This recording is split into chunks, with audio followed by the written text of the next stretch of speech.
سب کو رخصت کر دیا. جبریل آ گئے.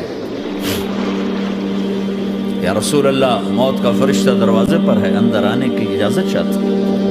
ہاں, جہاں موت پوچھ کے جائے کس ہستی کو بھلایا ہے, چند پونڈ کے پیچھے جہاں موت پوچھ کے جائے. آپ نے کہا آ جائے, وہ اندر آئے. السلام علیکم یا رسول اللہ, سلام پیش کرتا ہوں. میں نے آج تک کسی کو سلام نہیں کیا, آپ پہلی ہستی ہیں جنہیں سلام کر رہا ہوں. میں نے آج تک نہیں کسی کو سلام کیا. یا رسول اللہ آپ پہلی ہستی ہیں. اللہ نے کہا پوچھ کے اندر جانا, بن پوچھے نہ جانا. یا رسول اللہ مجھے حکم ہے کہ آپ سے پوچھوں, آپ جانا چاہیں تو میں لے جاؤں, اور رہنا چاہوں تو میں چھوڑ کے واپس چلا جاؤں. طارق جمیل سے کوئی پوچھے, آپ سے کوئی پوچھے, پوچھا جا رہا ہے, موت پوچھ رہی کہ آؤں کہ نہ آؤں. تو آپ نے کہا اگر میں اجازت دے دوں تو میری جان نکالو گے؟ کہاں جی نکالوں گا. تو آپ نے جبریل کو دیکھا, کیا کہتے ہو, کیا کہتے ہو؟ تو جبریل نے عرض کی یا رسول اللہ, اللہ آپ کی ملاقات کے شوق میں. او میرے بھائیو بہنوں, ایسی موت مانگو اللہ سے. جب جا رہے ہیں تو اللہ خوش ہو رہا. ایسی موت نہ ہو جیسے بھاگا ہوا مجرم پکڑا جاتا ہے, ہتھکڑیاں لگا کے جیل میں لے جایا جا رہا ہے. ایسی موت مانگو اور ایسی زندگی گزارو.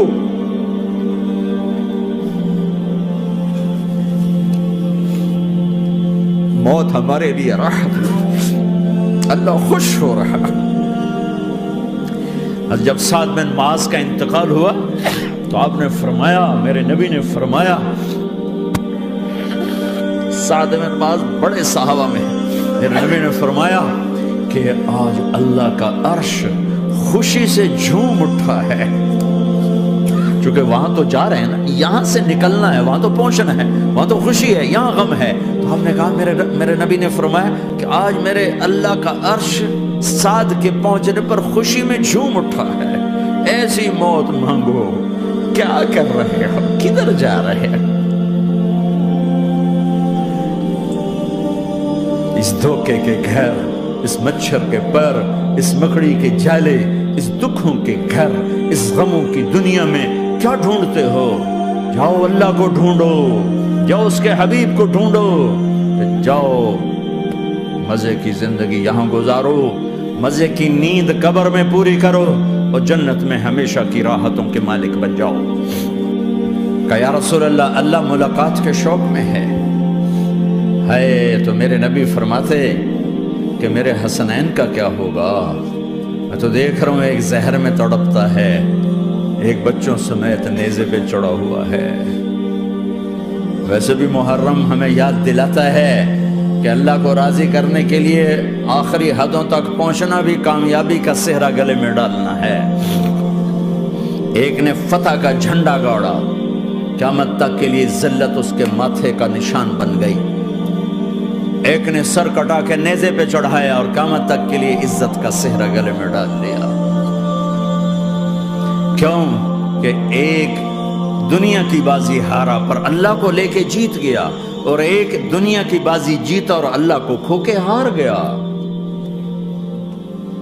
اللہ کو پا لینے کے بعد کوئی ہار نہیں, اللہ کو کھو دینے کے بعد کوئی جیت نہیں. اللہ کو اپنا مطلب بناؤ, اللہ کو مطلب بناؤ, اللہ کو مطلب بناؤ, اللہ کو اپنی زندگی کا مقصد بناؤ. ہے جبریل واپس جاؤ اور اللہ سے پوچھ کے آؤ میرے بعد میری امت کے ساتھ کیا کرے گے. ہائے واہ یا رسول اللہ. ہر کوئی اپنے بچوں کے لیے پریشان ہوتا ہے کہ میرے بچوں کا کیا بنے گا. آپ کہہ رہے ہیں میری امت کے ساتھ کیا کرے گا میرا اللہ. جاؤ اللہ سے پوچھ کے آؤ, میں پھر جواب دوں گا. واپس گئے, جواب آیا کہ اللہ کہہ رہے ہیں کہ ساتھ دوں گا. میرے رب کی عزت کی قسم, اور لاکھوں کروڑوں درود و سلام ہوں اس کملی والے پر, اگر آپ یہ سوال نہ اٹھاتے آج میں اور تم بھی بندر خنزیر ہوتے. بیچ میں وہ حائل ہو گئے، ان کے آنسو، ان کی دعائیں۔ مچھلی کھانے پر اللہ تعالیٰ نے موسیٰ علیہ السلام کی قوم کو، پورے شہر کو بندر بنا دیا۔ مچھلی کھانا کون سا گناہ ہے؟ اللہ نے کہا بس ہفتے کو نہیں کھانی، کھاؤ اتوار پیر منگل بدھ جمعہ جمعہ کھاؤ، ہفتہ نہیں۔ مگر نہیں کھائیں گے، کھایا، اللہ نے بندر بنا دیا۔ شراب پینا مچھلی کھانے سے بڑا گناہ ہے، اور بیچنا اس سے بھی بڑا گناہ ہے، اور نشے کی چیزیں بیچنا اس سے بھی بڑا گناہ ہے، ماں باپ کی نافرمانی اس سے بھی بڑا گناہ ہے۔ میرے نبی سے پوچھا گیا یا رسول اللہ قیامت کب آئے گی؟ اللہ کو پتہ ہے، کہ کوئی نشانی بتا دیں، کوئی نشانی بتا دیں۔ تو آپ نے فرمایا جب ماؤں کو ذلیل کیا جائے گا قیامت آ جائے گی۔ یہ تو اس کی دعائیں ہیں، بیچ میں آ کے کھڑی ہو جاتی ہیں۔ اللہ تعالیٰ نے کسی کو بندر بنایا، کسی کو خنزیر بنایا، کسی کو زمین میں دھسایا، کسی کو پانیوں میں بہایا، کسی کو ہواؤں سے اڑایا، کسی پر آگ کو برسایا، کسی پر بجلیوں کی چمک کو سے ان کو راکھ کیا۔ کب میرے رب نے کیا کچھ نہیں کیا۔ وَكَمْ أَهْلَكْنَا مِنَ الْقُرُونِ مِنْ بَعْدِ نُوحٍ وَكَفَى بِرَبِّكَ بِذُنُوبِ عِبَادِهِ خَبِيرًا بَصِيرًا۔ کیا کچھ نہیں ہوا ہمارے ساتھ، وہ کچھ کیوں نہیں ہوا کہ وہ کملی والے کی دعائیں ہیں، دعائیں ہیں، دعائیں ہیں، رونا دھونا ہے، امتی امتی۔ اچھا چلو یہ تو دنیا ہو گئی، آپ نے یاد رکھا میدان معاشر میں میرے نبی نے فرمایا جب جہنم کو لایا جائے گا اور ایک چیخ مارے گی، کوئی کسی کو یاد نہیں کرے گا، سب بھول جائیں گے۔ ہر ایک کی زبان کے آپ نے مشہور لفظ سنا ہوگا نفسی نفسی۔ جب جہنم آئے گی تو ایک چیخ مارے گی، اور کئی بلین فرشتے اس کو پکڑ کے لا رہے ہوں گے، اور وہ ان کے ہاتھوں سے نکل رہی ہوگی، اور اس کی آگ کے شعلے اور اس کا دھواں اور اس کی چیخ اور اس کی آواز۔ تو جب وہ قریب آئے گی تو اس کے آواز پر سارے مرد عورت زمین پر گریں گے، اور سب کہیں گے یا رب نفسی نفسی، یا رب نفسی نفسی، یا رب نفسی نفسی۔ یا اللہ میری جان، میری جان، ماں نہیں، ابا نہیں، بیوی نہیں، بچے نہیں، بھائی نہیں، میری جان۔ چلو میں تو آپ عام لوگ ہیں، انبیاء نبی کہیں گے یا اللہ میری جان، ابراہیم خلیل جیسے کہیں گے یا اللہ میں کسی کا سوال نہیں کرتا، باپ کا بھی نہیں کرتا، میری جان۔ اور عیسیٰ علیہ السلام جیسی ہستی کہیں گے یا اللہ میں اپنی ماں مریم کا بھی سوال نہیں کرتا، میری جان، میری جان۔ عیسیٰ علیہ السلام سے لے کر آدم علیہ السلام تک نفسی نفسی، نوح علیہ السلام نفسی نفسی، یحییٰ زکریا باپ بیٹا ہیں لیکن نفسی نفسی، سلیمان داؤد باپ بیٹا ہیں لیکن نفسی نفسی، یوسف یعقوب باپ بیٹا ہیں لیکن نفسی نفسی، یعقوب و اسحاق باپ بیٹا ہیں لیکن نفسی نفسی، اسحاق ابراہیم باپ بیٹا ہیں لیکن نفسی نفسی، اسماعیل ابراہیم باپ بیٹا ہیں لیکن نفسی نفسی۔ یہ نبیوں کا حال ہے، میرا کیا حال ہوگا؟ لیکن اسی ہنگامے میں جب ہر مرد عورت کہے گا نفسی نفسی، ایک آواز ابھرے گی امتی امتی، ایک آواز آئے گی امتی امتی، ایک دکھ بھری، ایک درد بھری آواز آئے گی امتی امتی۔ سننے والے حیران ہوں گے یہ کون ہے، یہ کون ہے جو اپنے آپ کو نہیں مانگ رہا، اپنی امت کو مانگ رہا ہے، یہ کون ہے؟ جب آواز کی طرف نظریں لگیں گی، او یہ تو محمد الرسول اللہ ہے، جھولی پھیلی ہوئی ہے، ہاتھ اٹھے ہوئے، اے رب میری امت۔ کون سی امت ساری زندگی شراب بیچتے رہے، کون سی امت ساری زندگی ڈرگز بیچتے رہے، کون سی امت ساری زندگی زنا کرتے رہے، کون سی امت ساری زندگی ظلم و ستم کے پہاڑ توڑتے رہے، ساری زندگی جوا کھیلتے رہے۔ آپ تو کہتے دفع ہو جاؤ، میری نظروں سے دور ہو جاؤ، نہ تمہیں میری عزت کا خیال نہ میری نسل کی قربانیوں کا خیال، میرے معصوم بچے نیزوں پہ چھڑ کے اس کے دین کے، تم چند پونڈوں پہ کیا ظلم ڈھا کے آئے ہو، دفع ہو جاؤ یا اللہ انہیں جہنم میں ڈال۔ یہ کہنے کا موقع تھا، میں قربان جاؤں اس نبی رحمت، اس کامل اکمل نبی پہ، اس ہادی رہبر پر میں کہاں سے الفاظ لوں ان کی تعریف کے لیے۔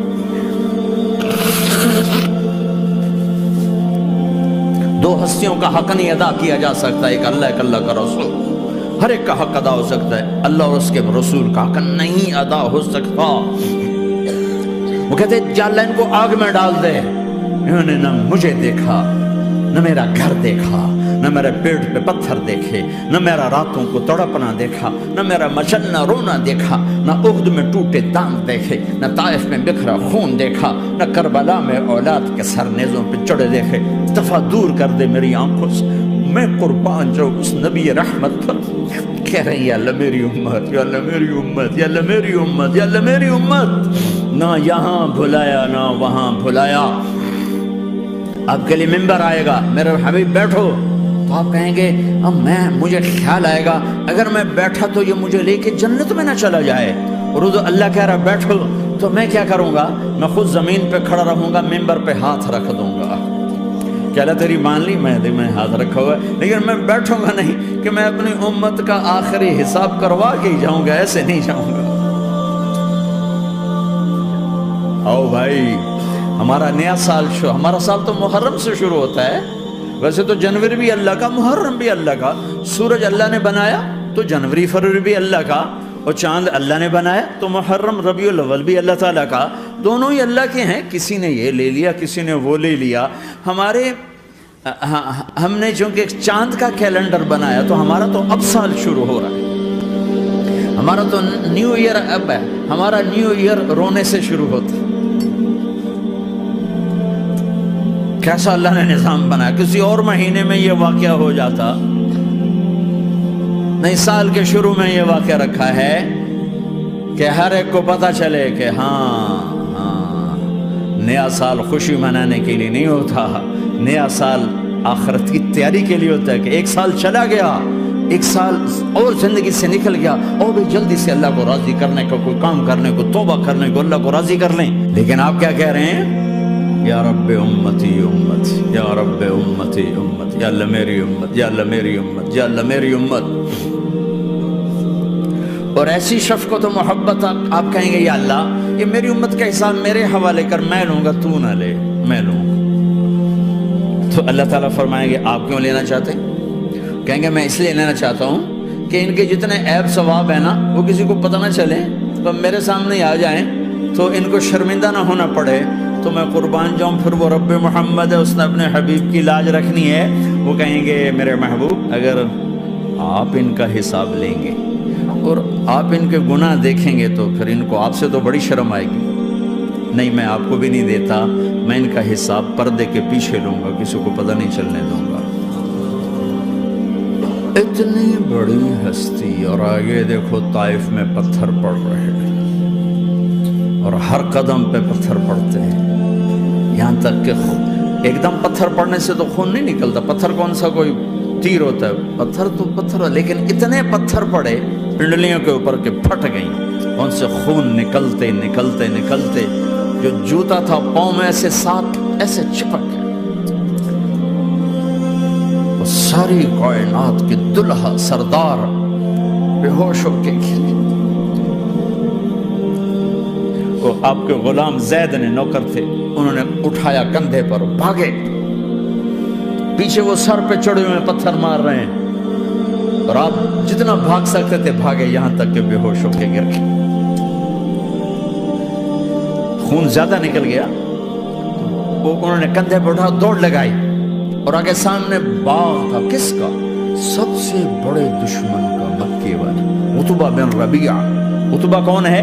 یہ جنگ بدر میں جس کے ہاتھ میں جھنڈا تھا، اور جنگ بدر میں قریش مکہ کے لشکر کا جو چیف تھا وہ اس کا باغ، لیکن زید کو کوئی پناہ نظر نہیں، وہ باغ میں گھس گئے، اور اللہ کے نبی کو ایک انگور کی بیل کے نیچے لٹایا۔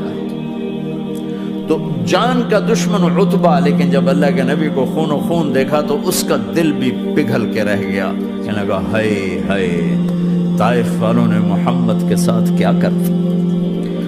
جس پر دشمن کو رحم آیا ہمیں اس پہ رحم نہیں آیا، ہم نے اس کے آنسوں کی کوئی قیمت نہیں لگائی۔